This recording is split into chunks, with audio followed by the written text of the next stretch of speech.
Jag heter Ricki Neuman och det här är Judisk kultur I Sverige.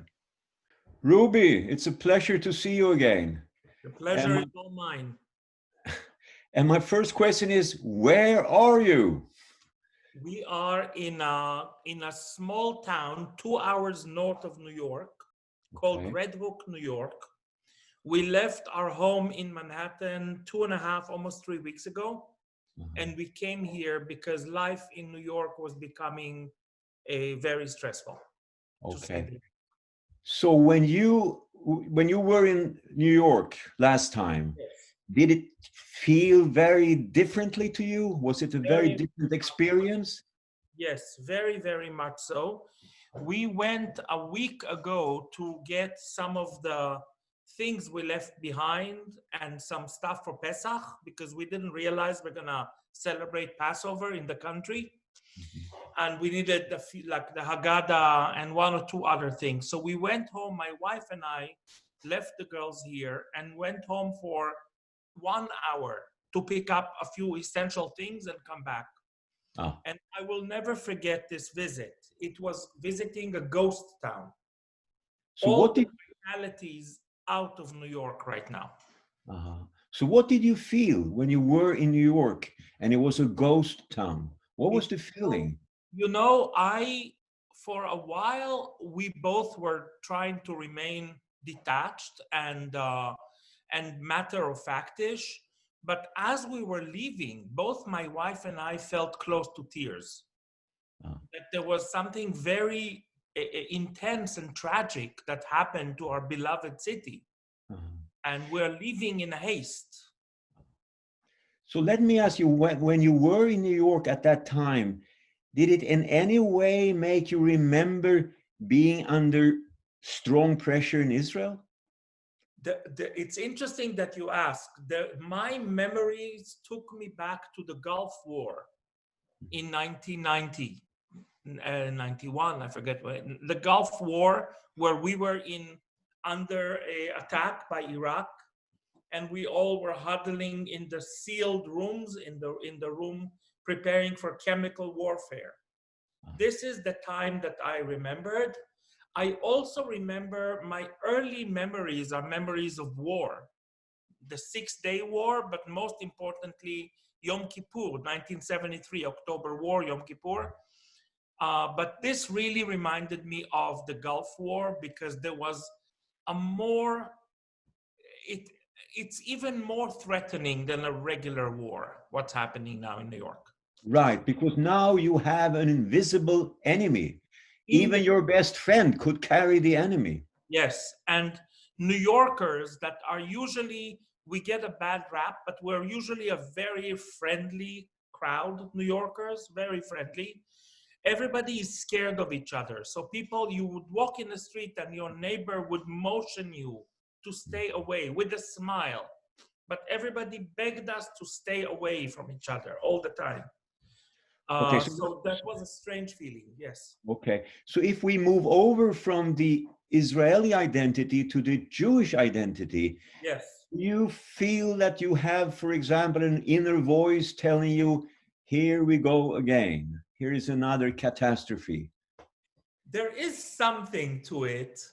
And you know, funny, it's because I'm a person who's immersed in Jewish learning and in biblical studies, and I write about it and I teach it.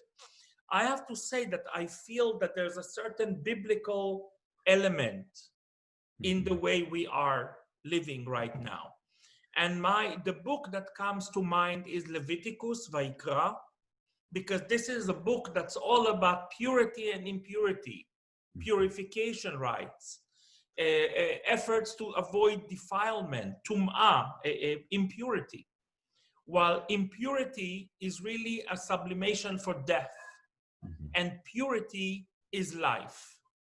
And here we are trying to ward off this modern secular day purity and impurity.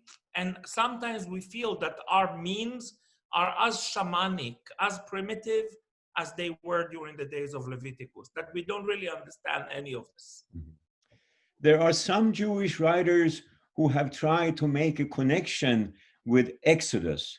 But in some ways, it seems to me that there is more of a connection to Noah, because this is actually something that is attacking all of humanity. I see the point. I hope this is going to end a little better than the flood, the deluge. You know, I hope for a less dead count. But yes, I think that there is an element to that. And look, it does in some strange ways bring humanity together. In other ways, it actually does not. So it definitely, the impact is much larger than the Jewish people. Yes. Yes. And, you know, a question, how many videos have you received with old Jewish rabbis with long beards telling us Corona is good? Corona is going to help us to make a new start, a new beginning. It's going to make us more spiritual, and it's going to make us more Jewish. Have you received any of those? No, I did not receive Jewish rabbis with long beards, but I did receive equally annoying new age and, you know, fake new age spirituality, people who are, you know, doing spiritual coaching and all kinds of new age, saying that this is a choice and this is a wonderful learning opportunity. And I'm sure it is, but I delete these videos pretty rapidly, because there's something to me that feels like kitsch, you know, where you are in the middle of a crisis and you're already pretending that you're in control of it, and that it's a great lesson that's a friend to us. And I prefer to allow the edge to remain there. There's a lot of edge in this situation. We are experiencing an existential crisis that we haven't experienced in many, many decades. Okay. And running immediately declared that this was a wonderful learning opportunity, to me seems to be an escape from the reality of it. Emotional reality, not just the political and economic. So when you left New York, when you had this 1 hour visit in your apartment with your wife, and then you left New York, did you think New York is never going to be the same? Did you think it's never going to be normal? I had the dubious honor of being in New York during September 11 attacks some 20 years ago, 19, 20 years ago. It was the first year of my life in New York, September 11 attacks. And at that time, we were all sure that New York is never going to be the same. Another time where things seemed as catastrophic, even though it was not a force majeure of nature or humanity, but it was a financial thing, was the great collapse, the financial collapse of 2008, where if you live in Manhattan, it felt every bit like a physical earthquake. Everybody was affected. Everything shook. Really, you felt like it's shaking. And lo and behold, New York came back stronger, or seemingly stronger than ever. So there's a lot of vitality in New York still. There is. So I'm not sure that this is what's going to get us. But each one of these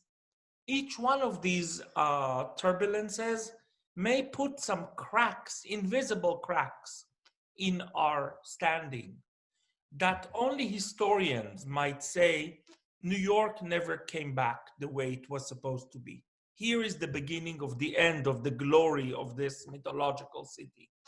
But right now, there is so much vitality still in the city, and there's so much resilience. New Yorkers are pushing back. So hopefully it will return. Okay. So was it a problem for you to move to the country house? Were there people in that area who said, no, we don't want New Yorkers? They're going to... We were lucky because this is a very nice area and it's close to the city, and everybody's car has a New York plate. So unless they can smell the bagels and lox from us, they don't know we're from the city. And we don't exactly walk around wearing our like black, shirts and the high heels here. You see, I'm trying to blend in.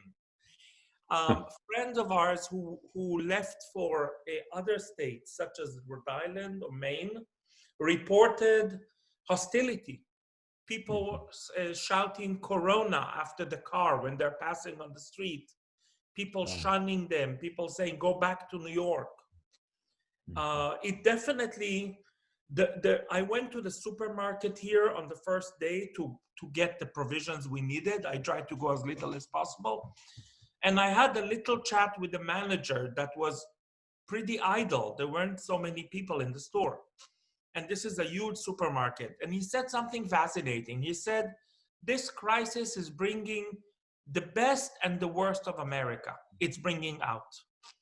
There's a lot of solidarity. There's a lot of civic responsibility. But at the same time, some dark forces that are bubbling under the surface are closer to the surface. In my opinion, the sooner this is going to be over, the better chance we have of recovery, social recovery. If this will go on for more and more time, the dark forces are going to reach much closer to the surface, and then it will be very hard to push them back. So not only for health reasons, for social reasons, I want this crisis over as soon as possible. And what is your estimate? When do you think you will be able to move back to New York? Do you have any ideas?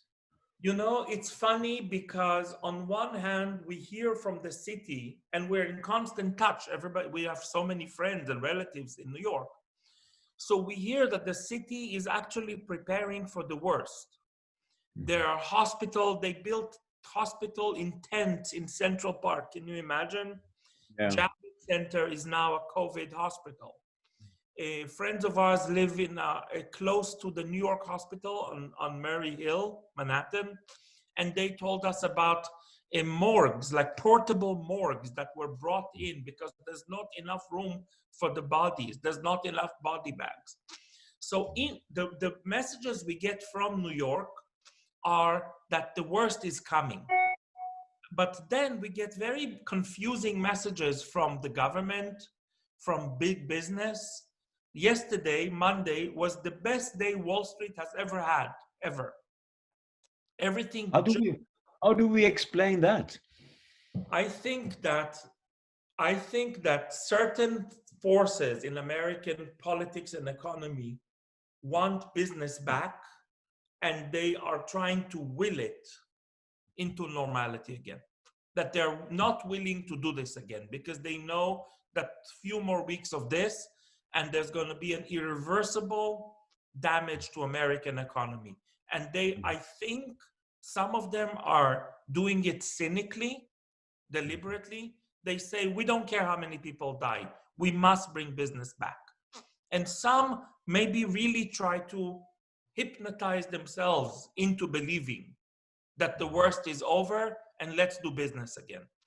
Because business is the soul of capitalist America.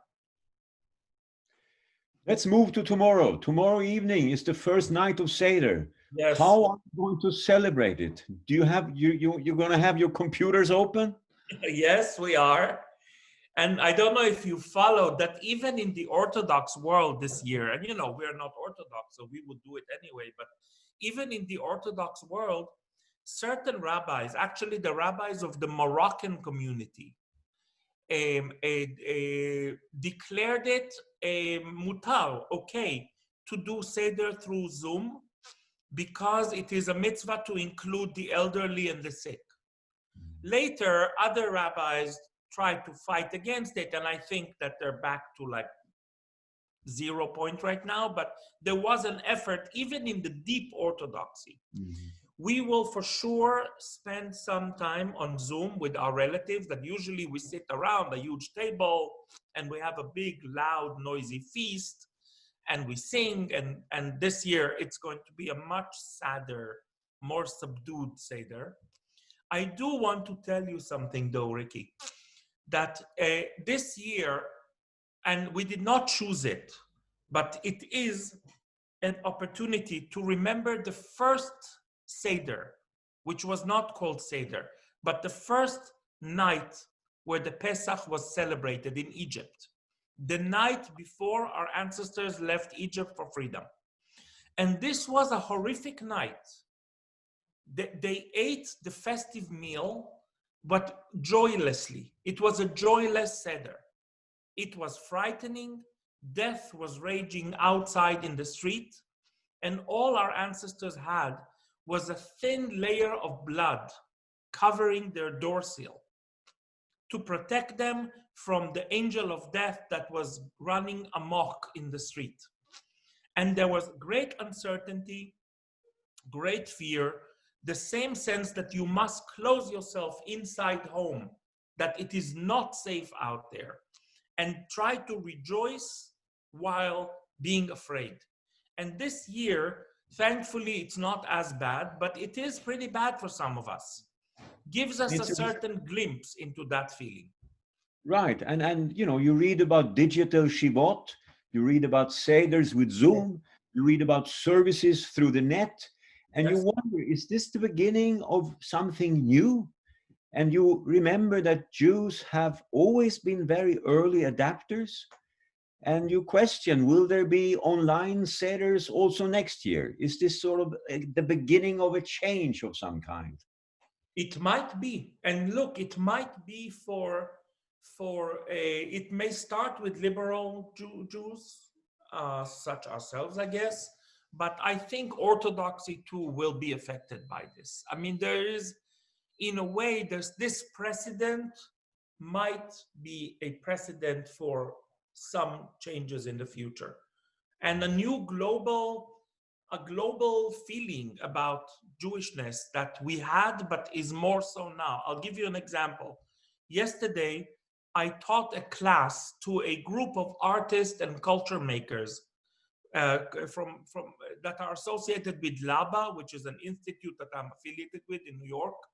And we had people from Buenos Aires, from Israel, from Europe, and from both coasts of America, all together in a Zoom, and we studied Torah together. We studied actually the 10th plague and the night before we left Egypt.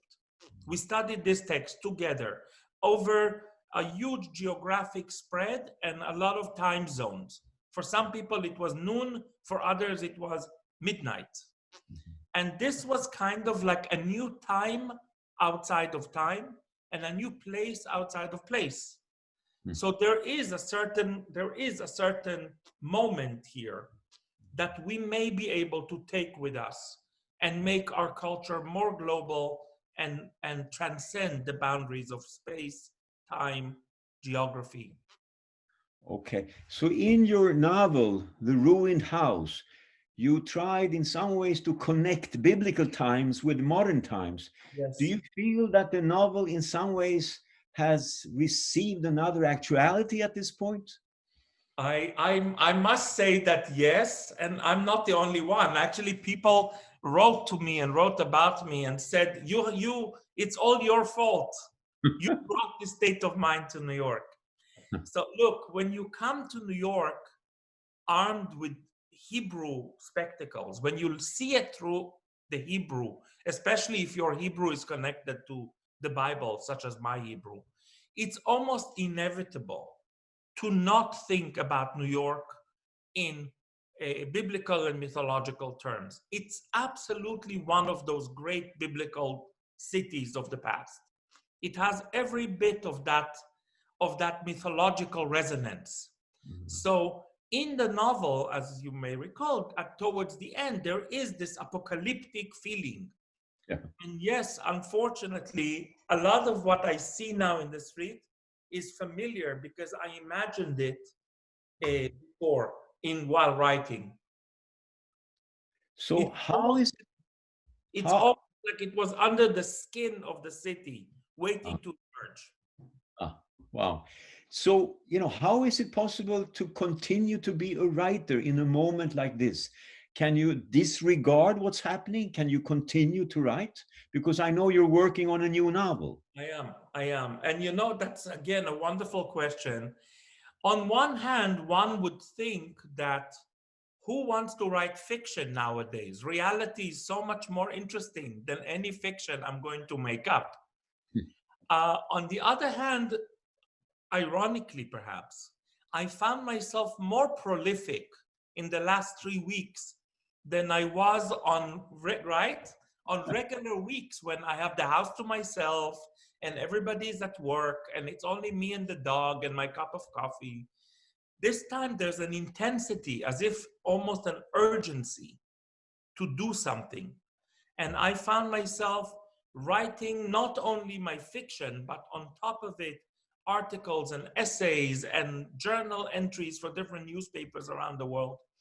And at the same time, continuing to chip in on the plot of a story that I'm working on that has nothing to do with Corona and New York and anything else. And I found a new pocket of concentration that was hiding inside me. In a house full of people, kids, barking dogs, I found a way. I don't know how. This is not politically correct. No, You are getting something good out of Corona. I know. Yeah. Somebody recently told me the only, it's only the dogs that really like Corona. Yes. Because people are at home. People don't go to work. The dogs are having a great time. Yeah, But they have us all for themselves. People have a good time too. Yeah, in a way.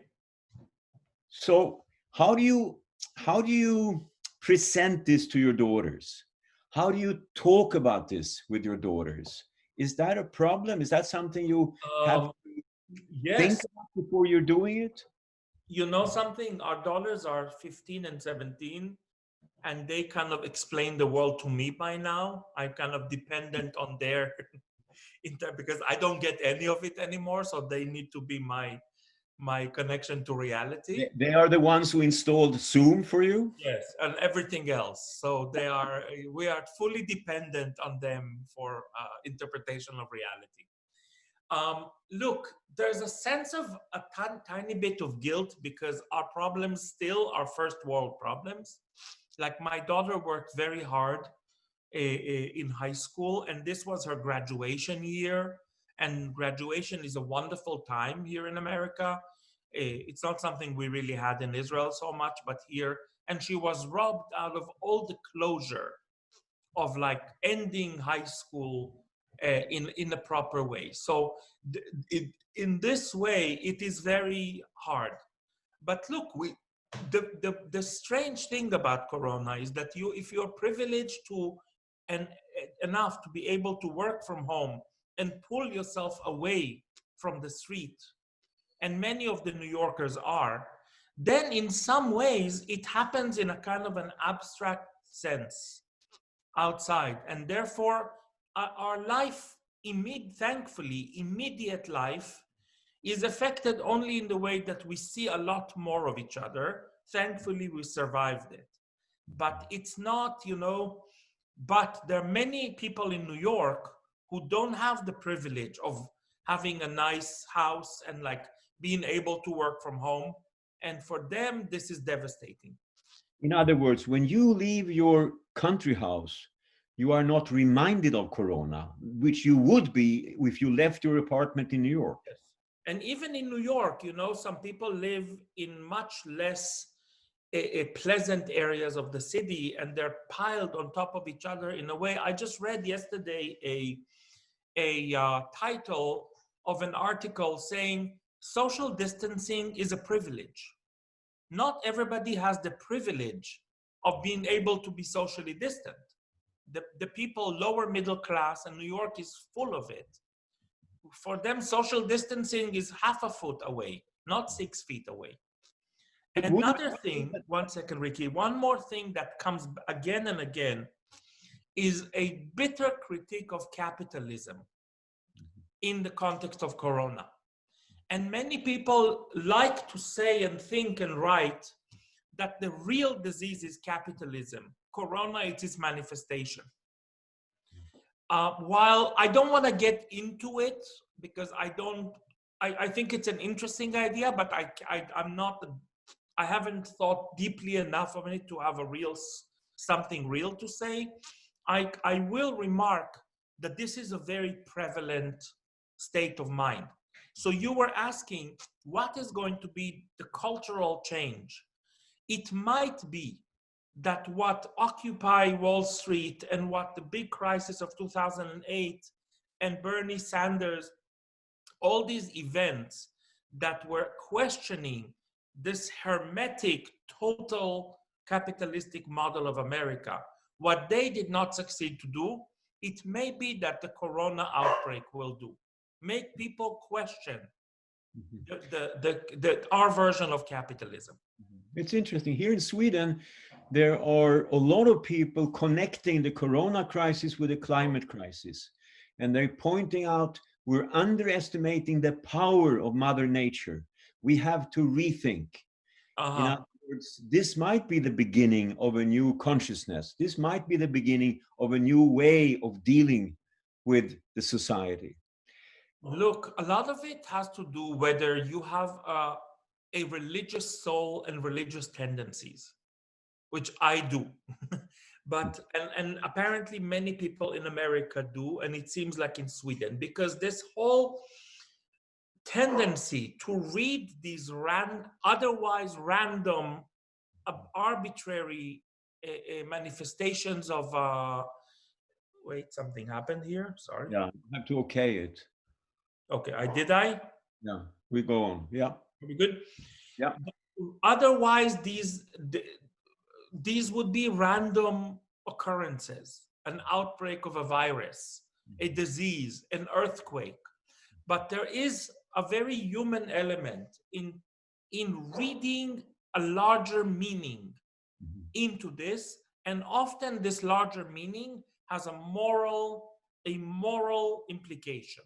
In other words, we have failed our moral obligation. You see a pattern. You see a context.